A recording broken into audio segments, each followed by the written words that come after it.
श्री स्वामी समर्थ. नमस्कार. आपल्या यूट्यूब चॅनलवर तुमचं खूप मनापासून स्वागत करत आहे. तुमच्या मनातील सर्व चांगली इच्छा स्वामी महाराज पूर्ण करो ही स्वामींच्या चरणी प्रार्थना करते आणि आजच्या नवीन व्हिडिओला सुरुवात करते. तर पहा, येत्या 17 ऑक्टोबरला म्हणजेच उद्या शुक्रवारी आलेली आहे वसुबारस आणि वसुबारसपासूनच दिवाळीच्या दिवसांना सुरुवात होत असते.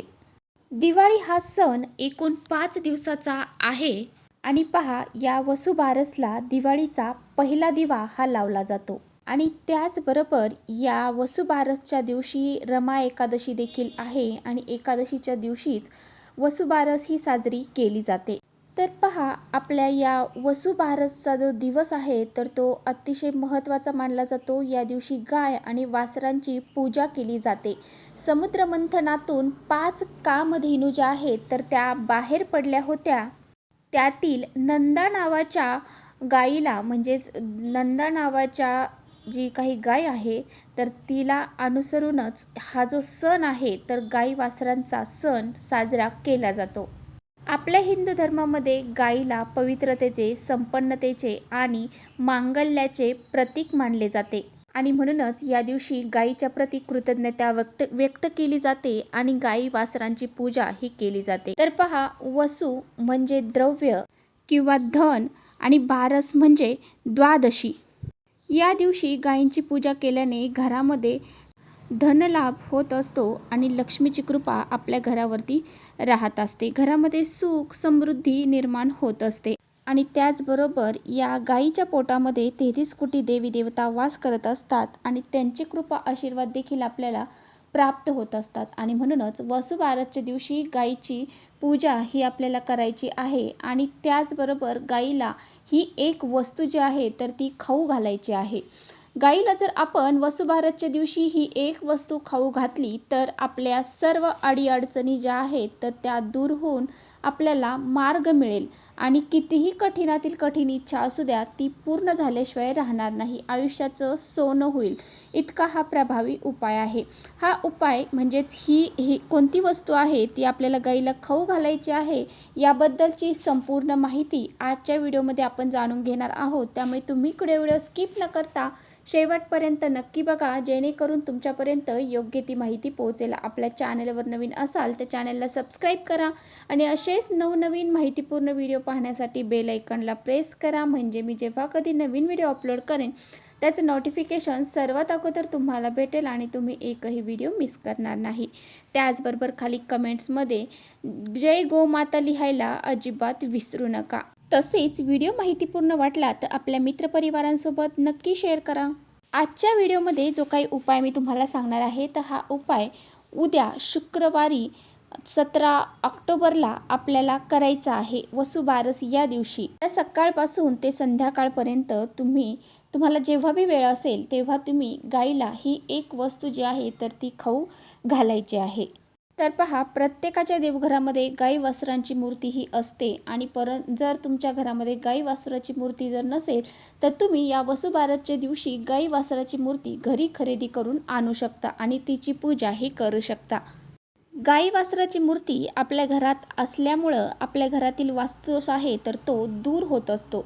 म्हणून ज्याच्या घरामध्ये गाई वासराची मूर्ती नसेल त्यांनी आपल्या घरामध्ये नक्की या दिवशी गाई वासराची मूर्ती ही घेऊन या. आता बघा, जर तुम्हाला गाई वासराची मूर्ती खरेदी करणं शक्य नसेल, त्याचबरोबर तुमच्या आसपास देखील गोशाळा किंवा गाई ही नसेल तर तुम्हाला काय करायचं आहे तर तुम्हाला गाई वासराची रांगोळी काढायची आहे आणि त्या रांगोळीची तुम्हाला पूजा ही करायची आहे. आता बऱ्याचशा ठिकाणी गाई वासरांची रांगोळी काढली जाते, काही ठिकाणी गाई वासरांची तांदळाने रांगोळी काढली जाते, म्हणजे त्यांची चित्र काढले जाते आणि त्याची पूजा ही केली जाते. बऱ्याच ठिकाणी अनेक वेगवेगळ्या प्रथा आहेत त्यानुसार ते करत असतात. जर तुमच्याकडे जर गाई वासराची मूर्ती नसेल आणि तुम्हाला आणणं शक्य नसेल, जवळ आसपास गाई नसेल तर तुम्ही अशा पद्धतीने रांगोळी किंवा तांदळाच्या साह्याने सुद्धा गाई वासरू काढून त्याची तुम्ही पूजा ही करू शकता. वसुबारस हा सण मुलांच्या दीर्घायुष्यासाठी अत्यंत महत्त्वाचा मानला जातो. आता बघा बरेच जण म्हणजे बऱ्याच आई ज्या आहेत तर त्या आपल्या मुलांसाठी ह्या ज्या वसुबारस आहेत या दिवशी व्रत ह्या करत असतात. तर या व्रताला नंदिनी व्रत असं म्हटलं जातं. आणि बघा हे व्रत प्रत्येक आईने आपल्या मुलांसाठी करायचं आहे, मुलांच्या उज्ज्वल भविष्यासाठी करायचं आहे. तर तुम्हाला काय करायचं आहे, दिवसभर व्रत करायचं आहे. व्रतामध्ये तुम्ही साबुदाणा खिचडी वगैरे खाऊ शकता. संध्याकाळी तुम्हाला बाजरीची भाकर आणि गवारीच्या शेंगा यांचं भाजी करायची आहे आणि हे नैवेद्य गाई वासराला तुम्हाला दाखवायचं आहे आणि यावरच तुम्हाला उपवास हा सोडायचा आहे. तर पहा बऱ्याच वेळा काय होतं की आपल्या मनामध्ये भरपूर इच्छा असतात आणि आपण खूप कष्ट करतो, मेहनत करतो, परंतु आपल्या इच्छा ह्या पूर्ण होत नाही. आणि ही वसुबारस जी आहे तर या दिवशी जर तुम्ही गाईला ही एक वस्तू जी मी सांगणार आहे ती जर खाऊ घातली तर तुमच्या कोणत्याही कठीणातील कठीण इच्छा असू द्या त्या पूर्ण झाल्याशिवाय राहणार नाही. आपल्याला कधी कधी काय असतं की आपण खूप कष्ट मेहनत करतो परंतु आपली इच्छा ही पूर्ण होत नाही. बऱ्याच वेळा आपण असा विचार करतो की आपण एवढी मेहनत करतोय, कष्ट करतोय, परंतु आपल्या इच्छा पूर्ण होत नाही. त्याचबरोबर तुम्हाला कोणत्याही कामामध्ये यश मिळत नसेल तर तुम्हाला हा एक उपाय आवर्जून करायचा आहे. तुमच्या घरामध्ये सतत अडीअडचणी येत आहे, पैशांच्या अडचणी येत आहे, तुमच्या घरामध्ये कोणतीच गोष्ट तुमच्या मनासारखी घडत नसेल तर मग तुम्ही हा उपाय आवर्जून करा. हा उपाय जर तुम्ही केला तर याचे फळ हे तुम्हाला पटकन मिळेल. आणि माता लक्ष्मी देखील आपल्यावरती प्रसन्न होते. यामुळे आपल्या जी गाई आहे तर गाईला साक्षात माता लक्ष्मीचं रूप मानलं जातं आणि म्हणूनच आपल्याला गाईलाही एक वस्तू खाऊ घालायची आहे. आता बघा हा उपाय करण्यासाठी तुम्हाला या वसुबारसच्या दिवशी सकाळी लवकर उठायचं आहे. अंघोळीचं पाणी काढायचं आहे. अंघोळीच्या पाण्यामध्ये तुम्हाला थोडंसं पंचगव्य टाकून अंघोळ करायची आहे. अंघोळीच्या पाण्यात जर आपण पंचगव्य टाकून अंघोळ केली तर आपलं शरीर हे शुद्ध होत असतं आणि शुद्ध अंतकरणाने जर आपण देवाची पूजा केली तर त्याचं पुण्यफळ हे आपल्याला नक्की मिळत असतं. आणि त्यानंतर स्वच्छ कपडे परिधान करायचे. आपल्या देवघरातील देवांची विधिवत पूजा करून घ्यायची आहे. गाई वासरांची मूर्ती असेल त्यांची पूजा तुम्हाला करायची आहे, नसेल तर रांगोळी काढायची आहे आणि गाई वासराच्या रांगोळीची पूजा तुम्हाला करायची आहे. आणि गाई वासराची मूर्ती असेल तिला हळद कुंकू अक्षदा धूपदीप अगरबत्ती तुम्हाला ओवाळून घ्यायची आहे. या दिवशी तुम्ही गाई वासराची मूर्ती जर असेल तर त्या मूर्तीवरती अभिषेक घालायचा आहे आणि अशा पद्धतीने पूजाही करून घ्यायची आहे. आता हा उपाय करण्यासाठी तुम्हाला काय करायचं आहे, एक ताट घ्यायचं आहे.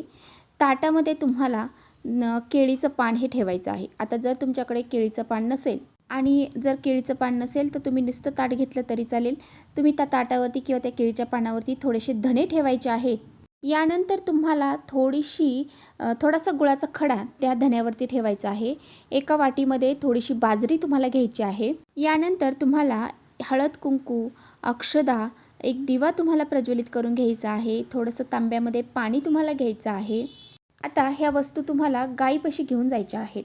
तुमच्या आसपास जिथे बी कुठे गाई असेल, गोशाळा असेल तिथे तुम्हाला जायचं आहे आणि तिथे जाऊन तुम्हाला सर्वप्रथम गाईच्या पायावरती, पुढच्या पायांवरती, मागच्या पायांवरती तुम्हाला पाणी टाकायचं आहे. त्यानंतर गाईला हळद कुंकू तुम्हाला लावायचे आहेत. अक्षदा तुम्हाला गाईच्या डोक्यावरती टाकायच्या आहेत. यानंतर सर्वप्रथम तुम्हाला गाईला गूळ आणि धने हे खाऊ घालायचे आहेत आणि त्यानंतर तुम्हाला जी तुम्ही बाजरी घेऊन गेलेला आहात ती बाजरी देखील गाईला खाऊ घालायची आहे. आता गाईसोबत तिचं वासरू असेल तर त्या वासराची सुद्धा तुम्हाला अशा पद्धतीने पूजा करायची आहे. त्यालासुद्धा तुम्हाला थोडंसं धने आणि गूळ हे खायला द्यायचं आहे. ज्यावेळेस तुम्ही गाईची पूजा करायला जाणार आहात त्यावेळेस तुम्ही पूजा करत असताना ओम नमो भगवते वासुदेवाय नमः या मंत्राचा जप करत गाईला ह्या वस्तू खाऊ घालायच्या आहे, पूजा करायची आहे. 11 प्रदक्षिणा घालणं तुम्हाला शक्य असेल तर गाईला 11 प्रदक्षिणा नक्की घाला. नसेल शक्य तर एक घातली तरी चालेल. यानंतर तुम्हाला गाईला नमस्कार करायचा आहे. जर तुम्ही ज्यावेळेस वस्तू खाऊ घालत असता त्यावेळेस जर गाईने तुमचा हात जर चाटला तर तुमच्यासारखं नशीबवान कुणीच नाही, कारण गाई सहसा कुणाचाही हात चाटत नसते. आणि जर तुम्ही वस्तू खाऊ घालत असताना तुमच्या हाताला जर गाईच्या जिभेचा स्पर्श झाला तर तुमची इच्छा ही नक्कीच पूर्ण झालेली असणार आहे. तर अशा पद्धतीने तुम्हाला गाईला नमस्कार करायचा आहे आणि नंतर तुमची जी काही इच्छा आहे तर ती तुम्हाला तिथे गाईसमोर व्यक्त करायची आहे आणि ती इच्छा पूर्ण होण्यासाठी देखील प्रार्थना करायची आहे. त्यानंतर तुम्हाला गाईच्या खालची जर शक्य असेल तर माती घेऊन यायची आहे आणि आपल्या घरामध्ये कुठेतरी तुम्हाला एका साईडला पुडीमध्ये बांधून ती ठेवायची आहे आणि दुसऱ्या दिवशी ती माती तुम्हाला तुमच्या तुळशीमध्ये कुंडीमध्ये टाकायची आहे. गाईच्या पायाखालची माती जर आपण आपल्या घरामध्ये ठेवली तर आपल्या घरातील वास्तुदोष दूर होतो. घरातील भांडणं, क्लेश, कलह, दोष अडचणी संपून जातात. नकारात्मकता दूर होते.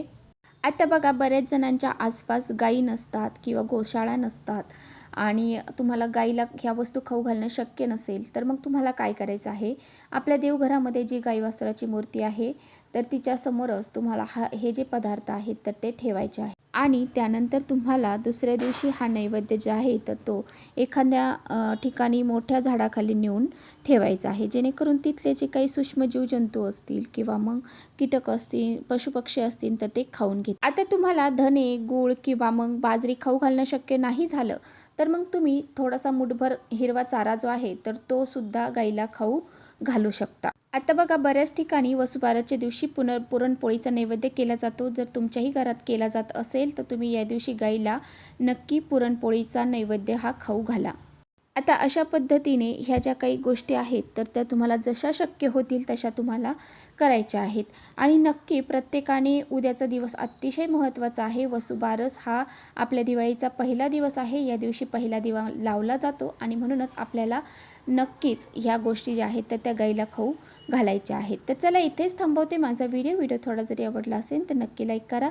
चॅनलवर नवीन असाल तर चॅनलला सबस्क्राईब करा आणि परत भेटूया अशाच छानशा व्हिडिओसोबत. तोपर्यंत श्री स्वामी समर्थ.